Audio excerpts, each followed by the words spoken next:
I've come to the point with regard to reincarnation that I think not only is it a worthy subject of investigation, but that the evidence strongly suggests that it may, in fact, be true. Well over 50% of the Earth's inhabitants believe in some form of reincarnation. So it's very widespread. And for Tom Harper, the most compelling evidence comes from the work of the late Dr. Ian Stevenson and his successor, Dr. Jim Tucker. This work began here at the University of Virginia back around 1960. Ian Stevenson was the chairman of the Department of Psychiatry. When he heard about these cases from various parts of the world of very young children who said that they remember previous lives, and he was curious enough where he decided to investigate and spent the next 40 years of his career traveling to various parts of the world. And he and his colleagues during that time, we've now collected over 2,500 cases of these young children who are making these claims. So then our task becomes trying to sort out what is this? What is causing kids to say this? And one way to test this is to see if what the child says actually matches a particular person who lived and died in the past. Ian Stevenson would actually go to the city, take the child with him, and in some cases the child would point to specific places, bringing up specific dates and places and names. Of course, we can't rule out coincidence. We can pretty much rule out fraud in most cases because Dr. Stevenson was a very careful investigator.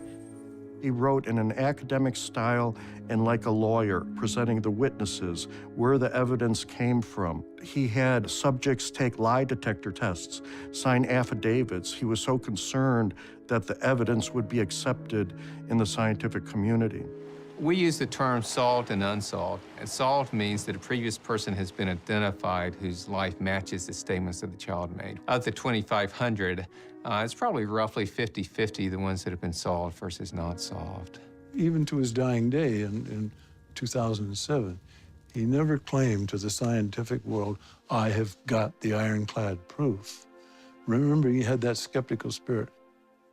Nevertheless, that someone as careful as he was so strongly moved towards the possibility is, to me, a fairly powerful argument. James Leininger was a little boy in Louisiana who began saying that his plane had crashed, that he had been shot down by the Japanese. He gave some very specific details. In fact, this was when he was 2. His parents were able to ask him questions about these horrific nightmares he had about a plane crash. And he was able to say that he had been shot down by the Japanese and that his plane had flown from the Natoma, is what he named the boat that his plane had taken off of. In addition, the boy later saw a picture of Iwo Jima and said that was where he was shot down. Also began saying that he was the 3rd James. When his dad searched online, he eventually found that there was the USS Natoma Bay. The Natoma Bay was involved in the Iwo Jima operation.